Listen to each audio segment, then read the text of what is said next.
e neo coordinatore regionale di Grande Sud. Ricordo ai nostri radioascoltatori che possono vedere anche la diretta streaming su Radio Amore San Cataldo sul nostro canale YouTube. Allora, dottor Mancuso o Michele, come preferisci, questa non è una vera e propria intervista, ma come facciamo anche con gli altri ospiti, è una chiacchierata così molto informale, molto libera. Quindi intanto vorrei iniziare un po' così ti fai conoscere con la tua esperienza da Presidente del Consiglio della provincia. Sappiamo che le province tra virgolette, non esistono più, comunque è stato tutto rimandato, sospeso a prossima legislazione, come succede del resto anche nel resto d'Italia. Infatti abbiamo visto che anche il governo Letta non ha annullato l'IMU, ma bensì l'hanno sospesa, rimandata, si rimanda tutto, poi vediamo. Quindi che ne pensi, che mi dici? Intanto buongiorno a tutti. Siamo ormai alla fine dei 5 anni di questa esperienza in provincia. È un'esperienza sicuramente positiva perché ci ha portato a conoscere comunque le vere problematiche del territorio della nostra provincia, che sono tante, e dove l'ente provincia ha cercato comunque di avere un ruolo importante e a volte anche determinante. Siamo stati presenti e abbiamo affrontato i temi più importanti, più vicini alla cittadinanza, temi che sono stati anche oggetto di interesse non solo provinciale ma anche regionale e nazionale. Vedi la problematica del MUS, vedi la problematica dei precari, tematiche appunto che abbiamo cercato di affrontare ogni giorno. La chiusura delle province non è in effetti una chiusura, è una trasformazione, paradossale trasformazione, perché mentre da un lato ci lamentiamo di non poter eleggere i nostri deputati nazionali attraverso il voto alla persona e quindi votando solo un simbolo, contemporaneamente andiamo a chiudere le province per non votare più quelli che saranno i nostri rappresentanti nell'ente, ma farli eleggere dai consorzi che saranno fatti appunto da rappresentanti della politica. Quindi il paradosso sta nel criticare il cosiddetto porcellum e al tempo stesso di continuare ad applicarlo in altri enti, in altre istituzioni. Quindi io credo che oggi invece la provincia o comunque l'ente intermedio tra i comuni e la regione dovrebbe essere riempito di contenuti, dovrebbe essere l'occasione per fare da tramite tra la cittadinanza, tra le municipalità e l'ente regione, che si perde tra mille cose e che poi alla fine non riesce a dare sempre le risposte in tempi veloci. Vedi l'utilizzo dei fondi europei, vedi interventi sull'economia della regione, vedi interventi sulle pubbliche amministrazioni. Quindi oggi purtroppo si va verso un momento critico di rappresentatività e di rappresentanza delle istituzioni sul territorio. C'è tempo fino a dicembre, io mi auguro e spero che l'Assemblea regionale siciliana possa davvero intervenire, senza dimenticare che in tutto questo ci sono migliaia e migliaia di famiglie, quali appunto quelle dei dipendenti degli enti e delle province, che oggi non sapranno e non sanno cosa sarà di loro. Non che saranno licenziate, attenzione, però certamente ci sarà uno sconvolgimento. Per non parlare anche dello sconvolgimento economico, culturale di ogni territorio, perché se oggi il comune di Niscemi piuttosto che quello di Milena, di Campofranco o di Marianopoli hanno vissuto per decine e decine di anni nell'ambito di un circondario che faceva riferimento alla provincia di Caltanissetta, domani si possono ritrovare in un libero consorzio che non sarà più, o che non avrà più Caltanissetta come ente capofila. Quindi non è solo un danno economico dal mio punto di vista, ma anche culturale, anche storico, anche come dire, di prassi comuni di ogni giorno, dove cambieranno certamente molte cose. Quindi magari la Corte d'Appello non sarà la stessa per tutti, non sarà la stessa per tutti la sede della prefettura, cioè cambieranno cose non certamente in positivo, tenuto conto che oggi il vero problema, se è quello di intervenire sull'aspetto economico degli enti, l'intervento si deve fare andando a ridurre le rappresentanze, andando a ridurre gli emolumenti, andando a ridurre il rimborso, andando a ridurre tutto quello che è spesa, e che non è solo circoscritto alle province che rappresentano pressappoco l'1,5% della spesa generale dello Stato, ma che si dovrebbe cominciare dalla Camera, al Senato, alle varie assemblee regionali delle regioni italiane. Quindi diciamo che è un aspetto, a mio avviso, non positivo che la politica vuole affrontare di fronte invece ai problemi concreti e reali che ogni giorno viviamo. Ecco, molti detrattori delle province, insomma, dicono che sono degli enti inutili, che non servono a niente, altri invece dicono che hanno una loro utilità, che insomma, riescono a fare qualcosa. In questi 5 anni di tua esperienza personale, quali sono quelle cose che la provincia ha portato avanti? Allora, la provincia così com'è in effetti è un ente poco utile. La provincia dovrebbe essere considerata un ente di eccellenza nella misura in cui si riuscisse a riempirla di contenuti. Come? Vi faccio un esempio per tutti. L'istituzione degli ATO. Immaginate che il lavoro svolto dall'ATO, immaginate se venisse svolto da un assessorato provinciale. Cioè, se oggi l'assessorato al territorio e ambiente avesse incidenza concreta su un ambito, un gioco di parole, sugli ambiti territoriali, sicuramente l'assessorato di quell'ente sarebbe riempito di contenuti e avrebbe un'incidenza importante anche in termini appunto di contributo a quello che è il lavoro che si svolge sul territorio. Per cui le scelte sono due: o si chiudono veramente, ma non attraverso i liberi consorzi, che sarebbe comunque ricreare altre ATO in giro. Questo è un punto di vista personale, ma anche condiviso anche a livello regionale e nazionale, sia dall'Unione Province Regionali che dall'Unione Province Italiane, oppure lasciare l'ente provincia ma riempirlo davvero di contenuto e dargli gli strumenti economico-finanziari per incidere, perché noi possiamo avere competenza sulle scuole, ma se non abbiamo i soldi per intervenire nella ristrutturazione e se non abbiamo i soldi per intervenire sulle viabilità, le competenze sono fine a se stesse e quindi l'ente diventa inutile. Io periodicamente vado in edicola e vedo che c'è proprio un notiziario comunque c'era un notiziario c'è ancora è un trimestrale della provincia. Vedevo insomma le iniziative, ce n'erano anche a livello di viabilità, interventi nelle scuole che tu ricordavi. La viabilità, cioè noi, la nostra provincia, specie quella, tu sei di Milena, no? Io sono stato domenica scorsa, non conoscevo Milena, ho scoperto che ci sono le robe di Milena e quindi è un paese fatto come dei piccoli villaggi, molto molto simpatico e carino. Ti volevo dire, per arrivare le strade fanno veramente pena. Ma non si riesce, come mai non si riesce vabbè, ci mancano i soldi, questo è vero, no. Manca anche una volontà politica. No, assolutamente, c'è la programmazione, ci sono i progetti di intervento sulla viabilità di tutta la rete della provincia, però ci ritroviamo oggi con circa 31-32 strade provinciali dove ufficialmente risultano non transitabili. Questo perché avviene? Primo perché 31-32 strade. 32 strade. Cioè, stiamo parlando della maggior parte delle strade. Cioè sono quelle strade dove tu trovi un'insegna che ti dice non puoi passare, quindi se passi a tuo rischio e pericolo. È una cosa paradossale, è una cosa che non dovrebbe avvenire. A mio avviso noi abbiamo fatto una richiesta ufficiale alla Regione Siciliana di intervenire alla protezione civile, perché questo problema della viabilità non è un problema che può essere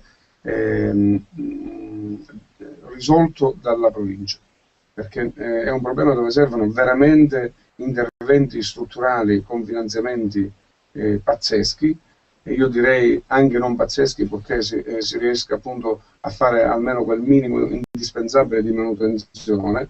Ma è vergognoso che oggi nel terzo millennio ci ritroviamo con un percorso stradale, vedi la Serra di Falco Mussomeli, vedi quella per Milena, vedi quella per Marenopoli, vedi Niscemi che è quasi isolata, c'è una viabilità ridotta, non è più un colabrodo, c'è una viabilità veramente che non esiste più. Non può essere la provincia a risolvere questo problema. Questo è un problema regionale di cui dovrebbe farsene carico la deputazione regionale, la deputazione nazionale, che a mio avviso non ha mai, ma proprio mai affrontato seriamente questa tematica. la provincia oggi è nelle condizioni di pagare gli stipendi ai dipendenti, soprattutto con i tagli sia regionali che nazionali, per cui è inutile continuare a parlare di un problema provinciale. Questo è un problema sociale, perché chi viaggia ogni giorno, come facciamo tutti quelli che non abitiamo nella città capoluogo, chi viaggia ogni giorno mette veramente a repentaglio la propria vita, quella dei familiari, per non parlare dei danni, quindi diventa veramente un problema sociale, economico delle famiglie, della gente che lavora, e almeno di quelle che lavorano, che sono costrette a viaggiare anche quelli che non lavorano. Quindi andrebbe, noi ci stiamo occupando di questo tema anche come partito, come Grande Sud, a livello regionale. Stiamo lavorando a un disegno di legge da portare in Assemblea regionale, dove si chiede l'intervento della Protezione Civile nazionale per la viabilità regionale siciliana. Non è possibile continuare a parlare di grandi opere quando qui ci ritroviamo ad essere, se noi dovessimo rispettare la segnaletica in provincia di Caltanissetta, nessuno può uscire dal proprio comune. Circolare. Esatto. Hai toccato prima il MUOS, il discorso anche sulla viabilità mi faceva venire un senso proprio di impotenza delle istituzioni nell'affrontare i problemi quotidiani dei cittadini. Ho visto che è molto attivo il gruppo di Grande Sud di Solmatino, ma anche quello di Niscemi sul MUOS. Il Presidente della Regione, insomma, ha dichiarato la sospensione dei lavori, eccetera, ma sappiamo che insomma, i lavori continuano. Qual è la tua posizione in merito? Ma indubbiamente non si è mai fatto abbastanza chiarezza su questo tema così importante e così di interesse non di Niscemi o di Solmatino. Se è vero, e se finché qualcuno appunto ce lo dimostra in maniera scientifica che non è pericoloso, ma se è vero che è pericoloso, che comunque influisce negativamente l'installazione del MUOS, è un problema regionale, perché il raggio di azione è esattamente quello dell'intera regione siciliana.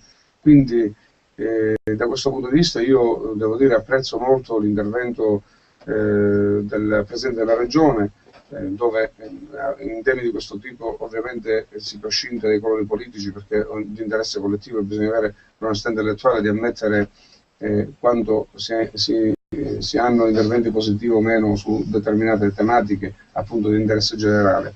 Noi ci auguriamo davvero che si possa risolvere questo problema, che non è certo, non si può certo dare in mano la soluzione ai gruppi di protesta, che hanno ragione a protestare, ma non può essere questa la soluzione. Questa è una tematica di altissimo profilo, di interesse assolutamente nazionale se non internazionale, e io credo che i siciliani abbiano il diritto di sapere se effettivamente si farà, e se si farà, se sarà compatibile con l'incolumità della salute dei cittadini siciliani e niscemesi in particolare.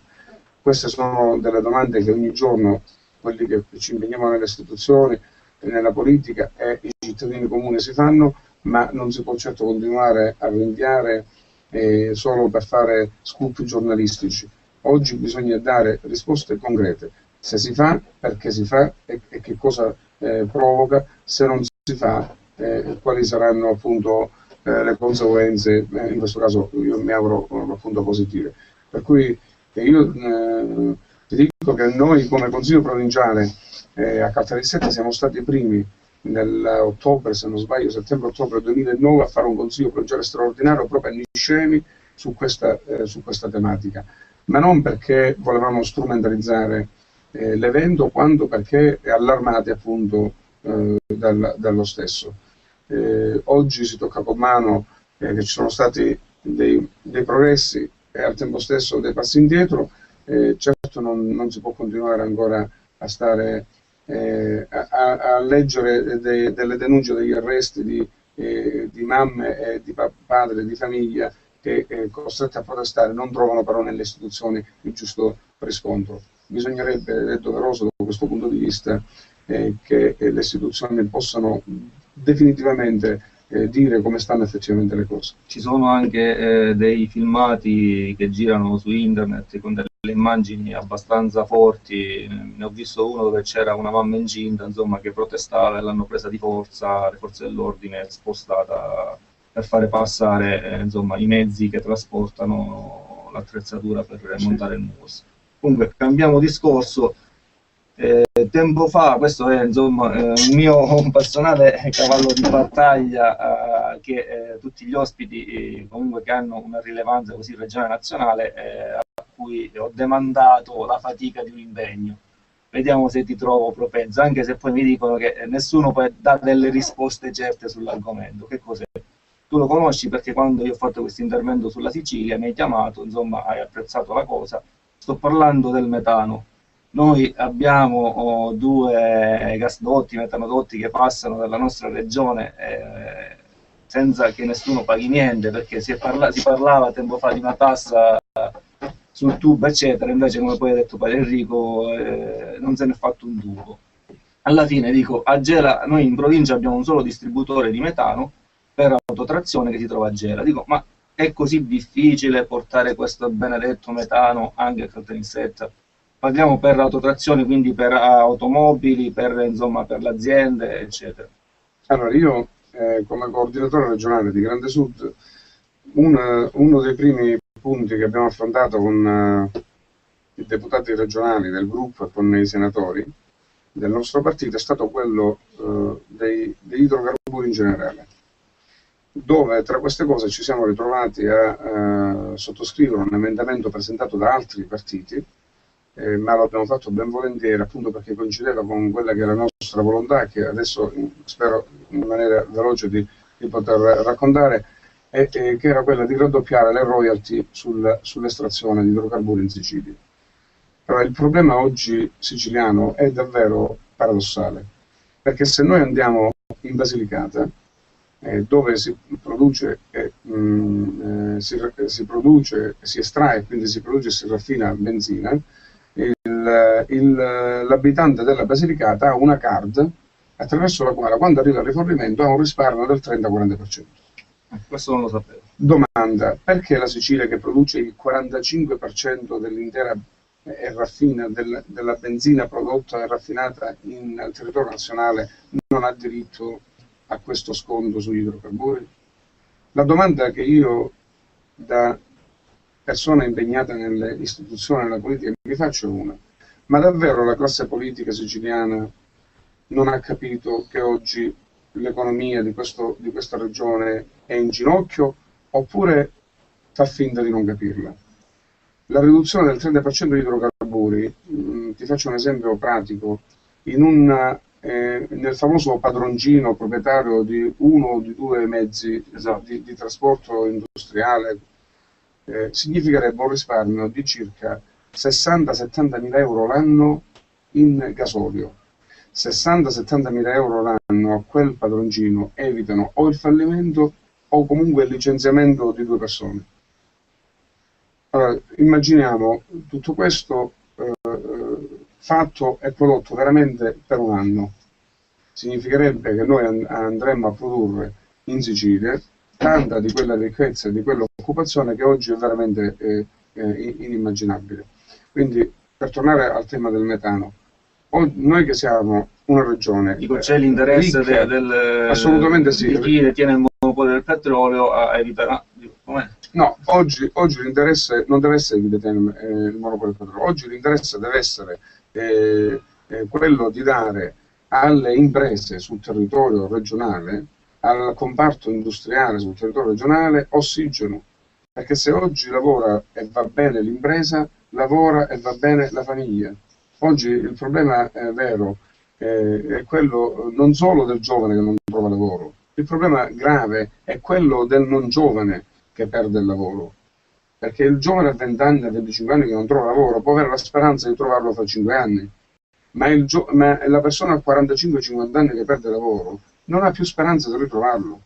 Allora, questo può essere quello del tema appunto del metano, degli idrocarburi in generale, della defiscalizzazione. È un tema che noi come partito stiamo affrontando e sosterremo attraverso anche un disegno di legge su cui si è già lavorato, che è stato presentato nella scorsa legislatura al Senato, ma che è stato ritenuto da alcuni non costituzionale. Io credo che noi dovremmo avere, così come lo hanno avuto i leghisti al nord, un po' più di affetto e determinazione nel curare gli interessi del popolo siciliano, a costo di diventare per certi aspetti tra virgolette anticostituzionali. Lungi da me ogni tentativo di essere come dire, di prendere distanze da quelle che sono le leggi e le regole, però bisogna insistere sulla necessità che oggi la gente, il popolo siciliano in particolare, il sud in generale, ha bisogno di una classe politica dirigente capace di lottare per quelle che sono le tematiche fondamentali. Prima tra tutti il coraggio di ricominciare a parlare di lavoro che parte dallo sviluppo economico di un territorio, dalla imprenditorialità e dalla capacità di creare ricchezza attraverso le imprese sul territorio.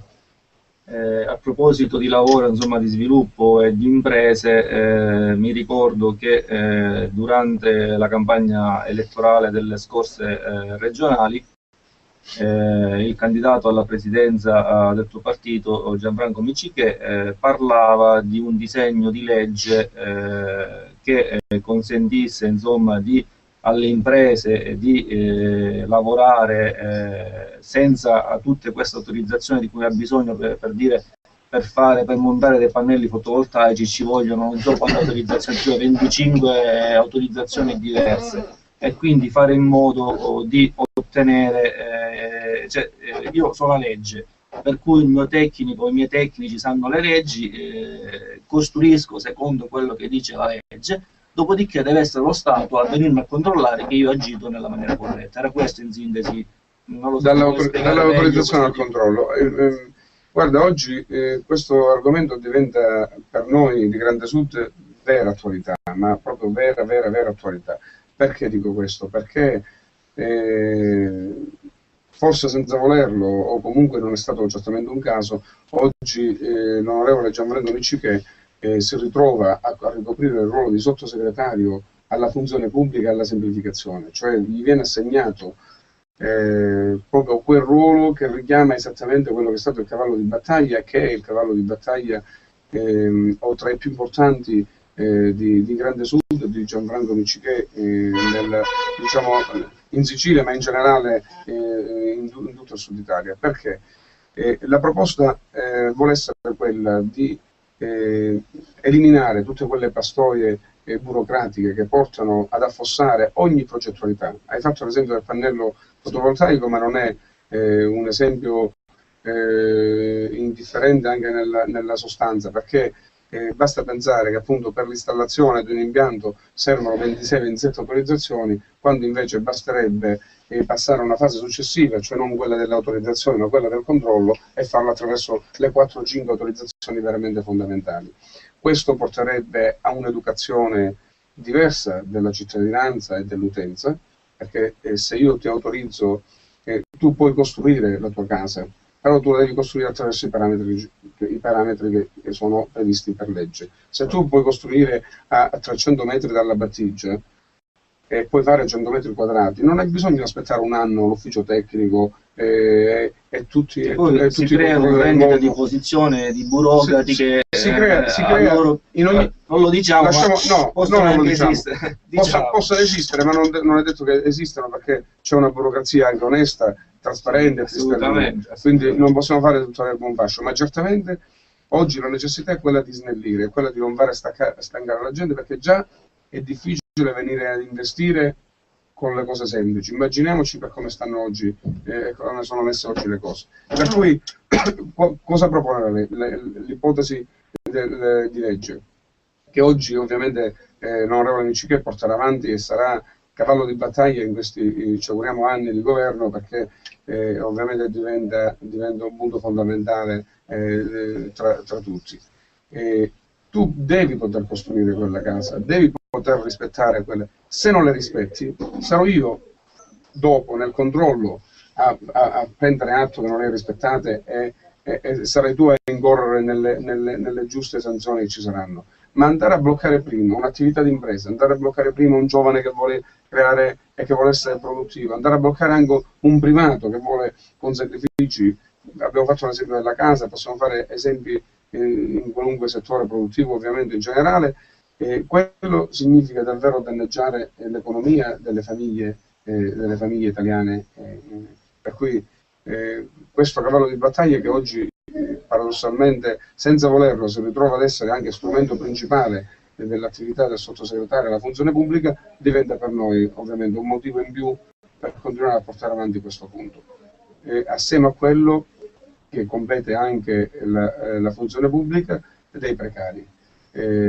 Io in questi giorni sono stato appunto per motivi più che altro di partito con il sottosegretario Gianmarco Miccichè, con cui abbiamo lavorato e stiamo lavorando a trovare una soluzione concreta e vera a quello che è il tema e il problema dei precari in Sicilia. Non è possibile avere un esercito di migliaia e migliaia di ex ragazzi, perché ormai sono persone di 40-45 anni, che deve continuare ad aspettare il semestre per sapere se nei prossimi 6 mesi potrà sfamare i loro figli. Assieme a loro quello dei forestali e tutto quello che è precario oggi in Sicilia va in qualche modo rivisto, ma rivisto proprio da un punto di vista di stabilizzazione concreta, che porterebbe tra l'altro, ed è dimostrato e dimostrabile, al risparmio, perché oggi la stabilizzazione di certi comparti della pubblica amministrazione altro non significa che appunto andare a risparmiare. Significa anche però insomma una riorganizzazione e dare serenità e organizzazione oltre alla macchina amministrativa burocratica anche a quella delle famiglie, che a mio avviso è la più. È vero che ci sono molti lavoratori onesti, ma abbiamo visto anche in altre regioni, insomma, con dei vizi fatti da trasmissioni come le Iene, che molto spesso vanno lì a fare la rostuta, come diciamo noi. Vabbè, certo, ci vogliono i controlli, più responsabilità da parte di tutti gli enti. Volevo toccare il tema dei rifiuti. Non si capisce come mai, si capisce, insomma, i rifiuti nella nostra regione è un tema caldo, un tema su cui si specula a destra e a sinistra, speculano le mafie, con la complicità anche di alcuni politici. Non si riesce, insomma, a fare anche nella speculazione qualcosa di serio e duraturo che possa garantire quantomeno un corretto svolgimento delle operazioni. Tu qual è la tua posizione? Il tema dei rifiuti non è un tema caldo, il tema dei rifiuti è un tema delicato, perché richiede tantissime risorse, soprattutto economiche, da parte della società in generale, dei cittadini in generale. Oggi andare a buttare un sacchetto nella spazzatura significa buttare 2-3 euro per quello che paghiamo per lo smaltimento e per quant'altro. Io credo che in particolare il Sud Italia dovrebbe cominciare a entrare nell'ottica che anche noi siamo Europa, dovrebbe cominciare a entrare nell'ottica che certi passaggi vanno fatti, vanno migliorati. Se noi andiamo a Basilea, in Svizzera troviamo l'inceneritore dentro la città. Se qua tu senti parlare di inceneritore ci sono gli scioperi. Forse hanno ragione a scioperare, ma se la raccolta differenziata diventasse regola fondamentale, come dovrebbe essere regola fondamentale, allora l'inceneritore sarebbe una risorsa che, anzi, oltre a smaltire, darebbe occupazione. Quindi questa benedetta Sicilia, il Sud in generale, ma la nostra Sicilia, deve cominciare a capire che non può essere sempre la Cenerentola, ma che deve cominciare ad essere a prendersi le proprie responsabilità di cittadini d'Europa. Se vogliamo essere cittadini d'Europa dobbiamo cominciare dal cercare di essere pronti a dare piuttosto che a ricevere. Noi stiamo organizzando come Grande Sud un convegno importantissimo, oltre che di grande spessore anche politico. Lo faremo, credo, quasi sicuramente nella provincia di Messina, dove il tema è appunto questa Sicilia al centro del Mediterraneo. Tu mi dirai, ma questo ne parliamo da migliaia di anni, si parla sempre della stessa cosa. Siamo sempre sì, è vero, però oggi se noi entriamo nell'ottica di essere ai confini dell'Europa nel senso più bello del termine, cioè quelli che si affacciano verso l'Africa, e al tempo stesso di essere punto di transito di tutto quello che viene da Oriente verso Occidente, e se gli diamo un ruolo a questa terra con le capacità che i siciliani hanno sempre dimostrato e dimostrano di avere fuori, allora possiamo diventare veramente motivo di attrazione, ma soprattutto possiamo diventare anche orgogliosi di rimanere nella nostra terra, perché oggi il problema del siciliano non è più solo quello di risolvere il problema del lavoro andando via, perché andando via non è detto che tu trovi lavoro. Oggi dobbiamo avere la capacità di creare ricchezza e opportunità nella nostra terra, diventando motivo di attrazione a quelli che vengono da fuori. Noi abbiamo in Sicilia il 70% delle ricchezze, insomma, archeologiche di tutta quanta l'Italia. Anche abbiamo spiagge, insomma, abbiamo attrazioni turistiche che il mondo ci invidia, però molto spesso riusciamo a fare poco per attrarre i turisti, che poi sono allettati da altre mete, anche dove vanno con pochi euro. Dico, perché il turismo in Sicilia non riesce a decollare tranne solo in piccoli punti? Siamo sempre allo stesso discorso. Oggi il turismo, ci sono posti nel mondo, in Europa, potrebbe creare occupazione. Dovrebbe creare occupazione, però bisognerebbe prima di parlare di turismo dobbiamo parlare di predisposizione all'imprenditorialità.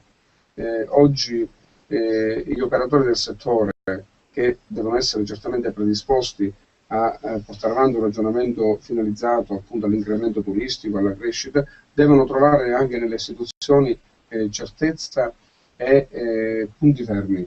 Queste cose fino ad oggi io credo che siano davvero mancati. Abbiamo parlato del problema delle autorizzazioni. Immagina cosa vuol dire oggi per una persona qualunque aprire un chiosco in una spiaggia. Credo che dovrà aspettare 10 stagioni balneari prima di essere autorizzato e pronto ad aprire. Ecco, finché non si risolve il problema burocratico, amministrativo, finché la Regione Sicilia non diventa snella, così come lo sono tutte le regioni civilizzate, tutte le regioni dove c'è crescita, dove c'è sviluppo, noi avremo sempre questo problema, che non è solo il turismo, è l'agricoltura, è i servizi, è tutto. Il problema è quello comunque in ogni caso di una classe dirigente della politica che comincia a essere capace di dare alle istituzioni le persone brave e preparate per portare avanti e affrontare quelle che sono le tematiche da dove non si può più tornare indietro, perché oggi rimanere indietro in questi anni significa rimanere indietro per sempre.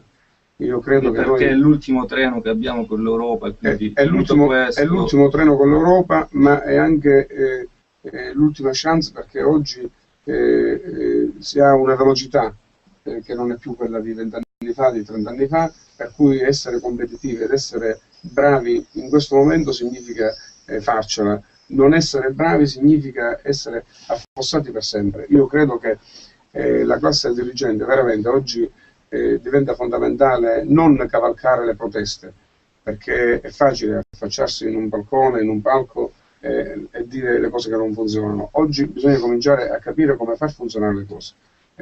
Oggi abbiamo affrontato alcuni temi, dal risparmio sui carburanti, al discorso dell'ambiente, a quello della viabilità. Sono 3-4 cose che non so se ieri hai letto la notizia sul problema dei produttori delle arance. Oggi ci sono, fra qualche mese sentiremo parlare quella del grano, dove i nostri produttori, anziché avere un grano certificato, avere un grano veramente che è di qualità e che dovrebbe essere considerato di qualità, sono costretti a svenderlo a un prezzo inferiore a quello che spendono per produrlo. Queste tematiche non sono da delegare ad altri, sono tematiche regionali, siciliane, di una regione a statuto speciale che si può permettere di lottare per la propria terra. Quindi bisogna cominciare a entrare appunto nell'ottica di territorialità, nell'ottica di chi per il proprio territorio deve avere onori ma anche oneri. Questo tema importante degli imprenditori agricoli che insomma nelle puntate precedenti non abbiamo toccato. Dico, oggi i nostri agricoltori sappiamo, sono allo stremo, sono vessati dalla Serit, non riescono a rendere i loro prodotti competitivi. Di concreto cosa si potrebbe fare? Ma intanto il problema dell'agricoltura siciliana, San Cataldo è quasi, la provincia di Caltanissetta in generale, è quasi la madre della protesta degli agricoltori siciliani, per motivi anche di appartenenza di alcuni personaggi, anche di spicco, che hanno preso delle posizioni forti, critiche in quest'ambito. L'agricoltura siciliana, che dovrebbe essere un'agricoltura di eccellenza, ha la necessità di essere supportata dalle leggi.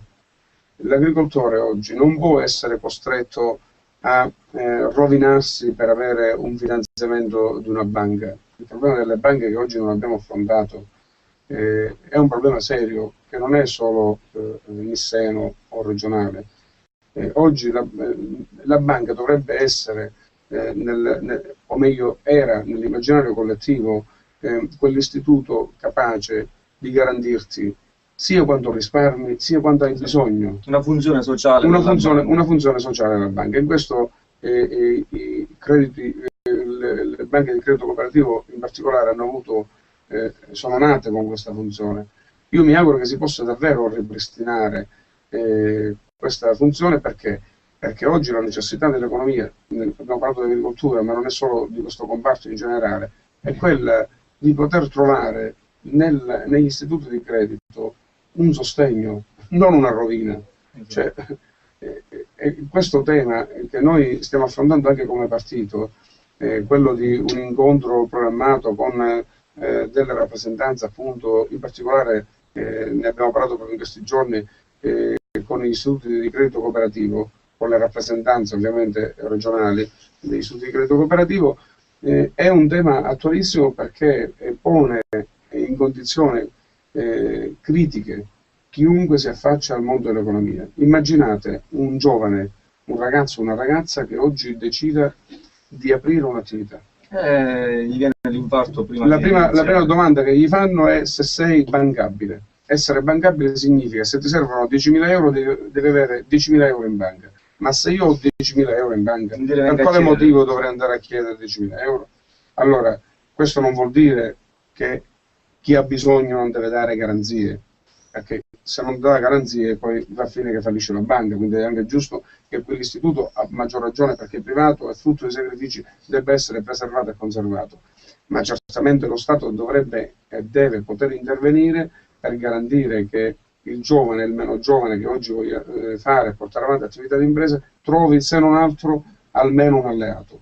Tra l'altro ho visto anche che Invitalia, che era insomma una delle agenzie che riusciva a sopperire a questa mancanza, tra virgolette, delle banche, perché concedeva anche dei finanziamenti a tasso agevolato, adesso ha bloccato tutto. Sì, perché non c'è più liquidità. Invitalia blocca tutto perché, essendo una società per azioni interamente partecipata al Ministero dell'Economia, oggi, non avendo più la disponibilità dei fondi, per legge è costretta a uscire sul Gazzetta Ufficiale e dire a oggi non ci sono fondi. Ma questo non è un dato incontrovertibile, questo è un dato momentaneo che possibilmente fra 10 giorni, fra un mese, troverà attraverso il governo nazionale degli interventi a sostegno, e quindi si sbloccherà sicuramente, così come è avvenuto anche in passato, soprattutto nei cambi di guardia, se così vogliamo chiamarli, da un governo all'altro. Sono delle fasi di stasi che stanno nel gioco, appunto, del cambio stesso. Però diciamo pure che io lo dico anche come persona che ha lavorato e lavora a Sviluppo Italia Sicilia, è stata una risorsa importante. Io ricordo che dal 2005 al 2008 in provincia di Caltanissetta furono firmati qualcosa come 500 contratti di microimprese a lavoro autonomo, che sono 500 attività di imprese di almeno 600, 700, 800, 1000 posti di lavoro. che poi ci sia una percentuale che non va a buon fine, ma questo fa parte della mortalità naturale delle imprese, non è certo colpa di nessuno. Quello è un sostegno importante per lo sviluppo e la crescita appunto dell'economia di una regione, ma non basta. Oggi servirebbe un sostegno importante da parte delle banche, servirebbe un sostegno importante da parte della politica che dia forza a quelle idee appunto che possono essere come dire, di salvaguardia agli interessi economici e finanziari che chi fa impresa sul territorio ha necessità vitale di avere. Ripeto, se non funziona l'impresa non si produce lavoro, se non si produce lavoro si produce solo disoccupazione. E non c'è ricchezza. Tra l'altro, a proposito di ricchezza, sulle banche volevo aggiungere che oggi si tende più a far circolare i soldi sui mercati finanziari che piuttosto sui mercati irreali, e quindi c'è questa rarefazione della moneta, perché non circolando moneta c'è la tendenza speculativa. La tendenza speculativa, sulla quale siamo impotenti. Siamo poveri. Siamo poveri.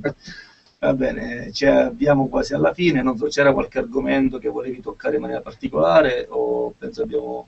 No, io penso che abbiamo... intanto grazie per l'opportunità.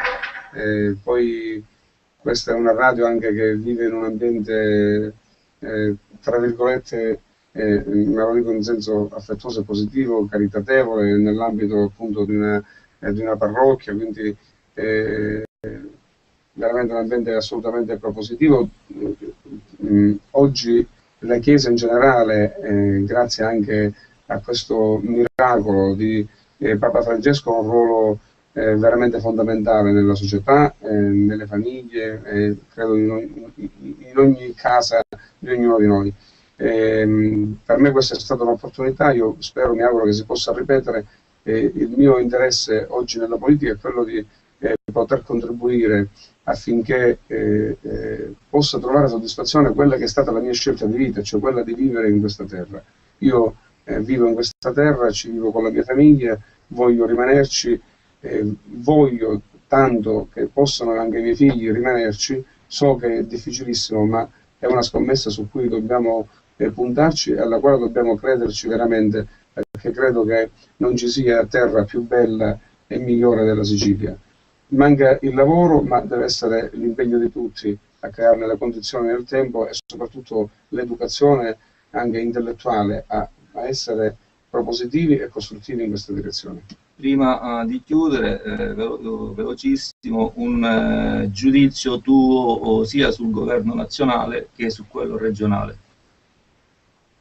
Partiamo da quello regionale. In prospettiva futura, insomma, se si riusciranno a realizzare delle cose o meno. Il governo, è chiaro che noi al governo regionale siamo opposizione, però la nostra è un'opposizione costruttiva, è un'opposizione che non è a tutti i costi fatta di guerriglia, ma che vuole essere appunto laddove si può anche dare un contributo. Mi auguro e spero che possa il governo regionale prendere atto della forza e della potenza che proprio in una regione a statuto speciale debba avere, cosa che ancora non è avvenuta.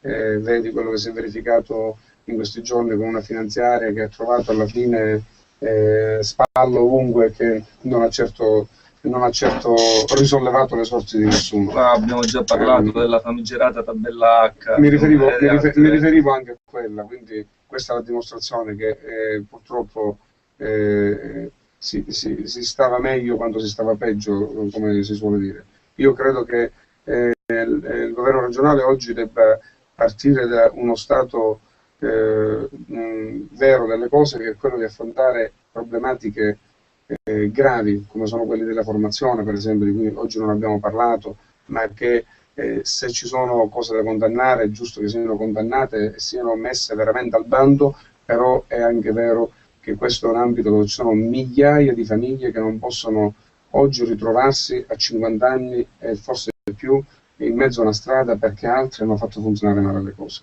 Quindi bisogna trovare il coraggio di fare chiarezza, ma al tempo stesso di garantire il futuro a chi lo aveva già garantito. Sul governo nazionale io credo che forse era l'unica chance vera che che rimaneva alla politica italiana. Io credo che in questo il Presidente della Repubblica abbia avuto un ruolo determinante e fondamentale, quasi miracoloso, quello di dare a un Paese un governo certamente di passaggio, ma capace di varcare questo momento così delicato e particolare della vita sociale, soprattutto, oltre che politica, del Paese Italia. Ci auguriamo, come popolo di centrodestra, di tornare al governo con un governo appunto di centrodestra, ma oggi quello che abbiamo serve a tutti, serve riuscire 1, 2, 3 anni a superare questo momento di assoluta crisi, dove è facile cavalcare le proteste, ma dove invece diventa indispensabile affrontare e risolvere i problemi concreti della gente. Ecco, ti diamo allora con l'augurio anche di cercare insomma tutti quegli strumenti per dare ai nostri giovani quante più opportunità e il terreno favorevole per chi ha idee e voglia di andare avanti, insomma di trovare le opportunità giuste e gli strumenti giusti per fare quello che vuole. Quindi è stata una bella chiacchierata, ringraziamo il dottor Michele Mancuso, Presidente del Consiglio della provincia di Caltanissetta e neocoordinatore regionale di Grande Sud. Ringrazio i nostri radioascoltatori, noi ci risentiamo sabato prossimo abbiamo ospite l'onorevole Giancarlo Cancelleri e vi ricordo tra l'altro chi volesse l'appuntamento del 2 giugno a San Cataldo col mercatino dell'usato di San Cataldo, un mercato libero e a cui possano avere accesso tutti i liberi cittadini, l'importante è che non siano commercianti o titolari di partita IVA, dove possono venire a vendere oggetti usati, oggetti di collezionismo o semplicemente dei prodotti fatti in casa, artigianalmente autoprodotti, chi fa quadri e anche chi fa una torta può portarla là e venderla. Vi ringrazio ancora una volta e buon proseguimento con le trasmissioni di Radio Amore.